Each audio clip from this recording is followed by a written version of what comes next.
This is a really historical day for all of us, really around the world. If you think about Queen Elizabeth, she became queen in 1952, was then coronated in 1953. And at that time, that was much more of a surprise than what we're experiencing now. Her father was quite young, and it wasn't really publicly known that he was unhealthy at the time. It was a surprise to her. She was in Africa at the time, became queen, and has been ever since, which means she has met with 15 prime ministers, starting with Winston Churchill, which really just seems like a historical figure, but was someone that she knew personally and politically, which I just find fascinating. 13 presidents, I believe, meeting all but LBJ during that time.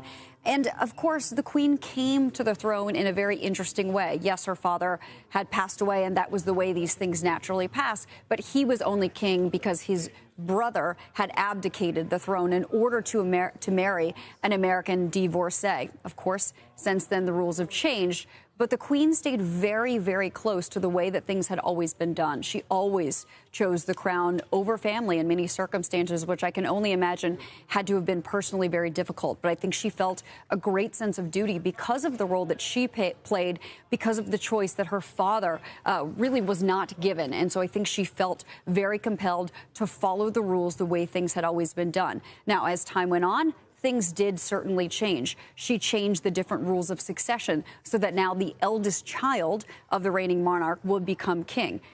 Or king or queen. That does not necessarily play out in the line of succession, mainly because the firstborn and actually the only two children of Charles were male, and William's oldest child is also a male. But had William's oldest child been a female, she would have been the queen over another younger brother.